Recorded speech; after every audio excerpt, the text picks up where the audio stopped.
အဲ့လိုမင်္ဂလာပါဒီနေ့ကတော့နားလည်မှုဆိုတဲ့ကောင်းစင်လေးအကြောင်းကိုနည်းနည်းပြောပြပါမယ်အဲ့မသိလားပေါ့နော်နားလည်မှုဆိုတာဒီချစ်သူသမီးစားကြတော့မဟုတ်တခုဆက်ဆက်ဆိုင်တခုခုမှာပေါ့နော်နားလည်မှုရှိဖို့အသက်ကိုအရေးကြီးပါတယ်အဲ့လိုမျိုးလဲကြားဘူးသလိုကိုကိုရန်လဲအဲ့လိုမျိုးလက်ခံထားရပေါ့နော်ဒါဆိုတော့တစ်ဖက်လူကကိုမဟုတ်တဲ့အခါမှာသူစိတ်ထဲမှာဘာတွေဖြစ်နေလဲဆိုတော့ကိုကမသိနိုင်ဘူးပေါ့နော်မသိနိုင်တဲ့အခါကျတော့ကိုကသူ့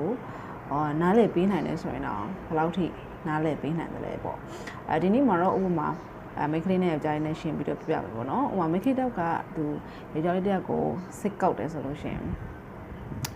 ကောင်လေးကသူ့ချစ်သူကောင်လေးကသူ့သွားမိလိုက်တယ်ဘာဖြစ်နေရလဲဘာဖြစ်လို့လဲလို့မေးလို့ရှိရင်ကောင်မလေးကဘာမှမဖြစ်ဘူးလို့ပဲပြောတယ်ပေါ့နော်ပြောချတယ်ပေါ့ငါသားဖြစ်ကိုယ်တိုင်းလည်းအဲ့လိုမျိုးပြောတယ်ပေါ့သူကိုဝမ်းနေပြီးငိုနေတဲ့အချိန်မှာတော့ဘာဖြစ်လဲလို့လာမေးလို့ရှိရင်မိန်းကလေးကသူတို့ကဘယ်တော့မှပွင့်လင်းမပြောဘူးပေါ့ဘာမှမဖြစ်ဘူးလို့ပဲပြန်ပြောတတ်တယ်ပေါ့နော်ဒါမိန်းကလေးတွေရဲ့သဘောတဘာဝပေါ့ယောက်ျားလေးကကြတော့ဘယ်လိုပြောမလဲသူတို့ကကြတော့ပွင့်လင်းတယ်သူတို့ကကြတော့ပွင့်လင်းတယ်သူတို့စိတ်ထဲမှာဘာဖြစ်နေလဲဆိုလို့ရှိရင်သူတို့ကပွင့်လင်းလင်းပြောတတ်တယ်ဥမာချစ်သူကောင်မလေးကဘာဖြစ်တာလဲလို့မေးလို့ရှိရင်မင်းကြောင့်စိတ်တုန်နေတာမင်းကြောင့်ပဲလို့တဲလို့ပြောတတ်တယ်ပေါ့နော်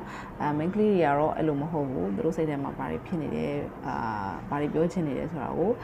တီးဖို့ခက်ခဲတယ်ပေါ့နော်ဒါပေမဲ့မိန်းကလေးတွေအကုန်လုံးရဲ့ပေါ့နော်စိတ်ထဲမှာတူနေတဲ့လူရေးစနာတစ်ခုကတော့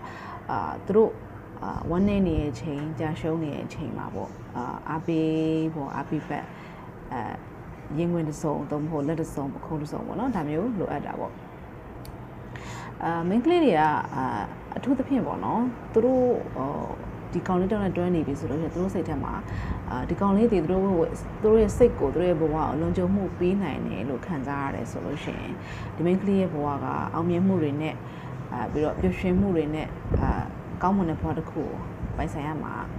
တယ်ပေါ့နော်ပိုင်ဆိုင်ရတယ်လို့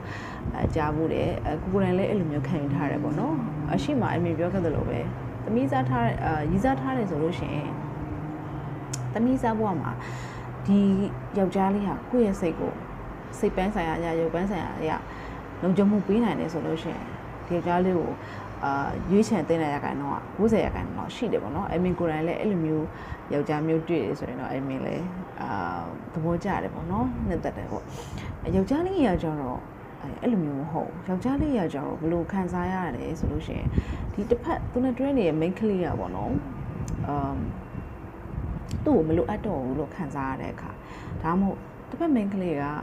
ကိုမရှိလဲသူထောက်ပေါ်သူရက်တူနိုင်တယ်အရေးချင်းရှိတယ် main ကလေးထပ်ပြတ်တဲ့ main ကလေးပေါ့နော်အဲ့လို main ကလေးလို့သူကခံစားရပြီးသူကဒီ main ကလေးတက်သိပ်ပြီးတော့ဟိုထူးအသုံးဝင်တဲ့ယောက်ျားမဟုတ်ဘူးလို့ခံစားရတယ်ဆိုလို့ရှိရင်အဲ့ယောက်ျားလေးကဒီ main ကလေးကိုပေါ့နော်ထားသွားတယ်ပေါ့အဲ့တော့အစ်တစ်တယောက်ရှာသွားတယ်ပေါ့အစ်တစ်တယောက်ရှာသွားတယ်ဆိုရင်လည်းဟိုဘယ်လိုပြောမလဲသူ့အားကိုးတဲ့ main ကလေးပေါ့သူ့အားကိုးတယ်သူကဥဆောင်နိုင်တဲ့ main ကလေးမျိုးပေါ့အဲ့လို main ကလေးကိုရွေးချယ်တယ်သူကိုယ်တိုင်လည်းသူ့ကိုတစ်ဖက်လူကအားကိုးတယ်လို့သူကခံစားနေရတယ်ဆိုလို့ရှိရင်ဒီလိုမျိုးပဲပျော်ရွှင်တဲ့ဘဝတစ်ခုအောင်မြင်တဲ့ဘဝတစ်ခုကိုယောက်ျားတွေကပိုင်ဆိုင်နိုင်တယ်ပေါ့နော်အဲ့လိုမျိုးအမြင်ကြားဖို့တယ်ပေါ့အမြင်ကတော့main ကလေးအနေနဲ့ပြောမှဆိုလို့ရှိရင်တော့တကယ်အရှိမပြောခဲ့တယ်လို့ပဲပေါ့နော်ကိုရဲ့စိတ်ကိုလုံခြုံမှုပေးနိုင်တဲ့ယောက်ျားမျိုးတွေ့ရဆိုလို့ရှိရင်ဒီဆက်ဆံရေးတစ်ခုပါပေါ့နော်ပြတ်သွားမယ်လို့တော့မထင်ဘူးပေါ့နော်အဲ့လိုမျိုးခံမြဲတဲ့ဆက်ဆံရေးတစ်ခုဖြစ်မယ်လို့အမြင်ယုံကြည်တယ်ဒါပေမဲ့ယောက်ျားလေးတွေအတွက်ကကြတော့ဘယ်လိုပဲသူချစ်နေပါစေအောင်တော့ဒီ main ကလေးတက်ကိုပေါ့နော်သူအဲ့လိုမျိုးဒီ main ကလေးကသူ့အားမကိုဘူးသူရက်တည်တယ်သူမရှိလဲဒီ main ကလေးကဖြစ်တယ်ဆိုတဲ့အတွေ့မျိုးတွေးရဆိုတော့ယောက်ျားတွေကသူတို့ဘလောက်ပဲချစ်ဒီ main ကလေးကိုထားခဲ့တယ်ပေါ့နော်ထားခဲ့ကြတယ်ပေါ့အဲ့လိုဒါယောက်ျားလေးရဲ့သဘောတဘာဝပေါ့အဲ့တော့အမေကတော့ဒီနေ့အကြံပေးခြင်းတယ်ပေါ့နော်ကိုချစ်သူရွေးချယ်မဲဆိုလို့ရှိရင်ကိုနဲ့အဆင်ပြေတဲ့ type တူတဲ့ပုံစံမျိုးရွေးချယ်စေချင်ပါတယ်ဘာလို့လဲဆိုတော့ခါကျအဲ့လိုမျိုးပဲချစ်ပေမဲ့လည်းအတွေးခေါ်တွေယူဆတွေမတူတဲ့အခါမှာဒီမလှပါတဲ့ကြေကွဲစရာကောင်းတဲ့အဆုံးသက်တွေနဲ့ရင်ဆိုင်ကြရမှာဖြစ်ပါတယ်အဲ့တော့အားလုံးပဲကိုရွေးချယ်တဲ့သူဒီကိုချစ်တဲ့သူဖြစ်ကြပါစေလို့အမင်ကဆုတောင်းပေးလိုက်ပါတယ်အားလုံးပဲကျေးဇူးတင်ပါတယ်ဘိုင်ဘိုင်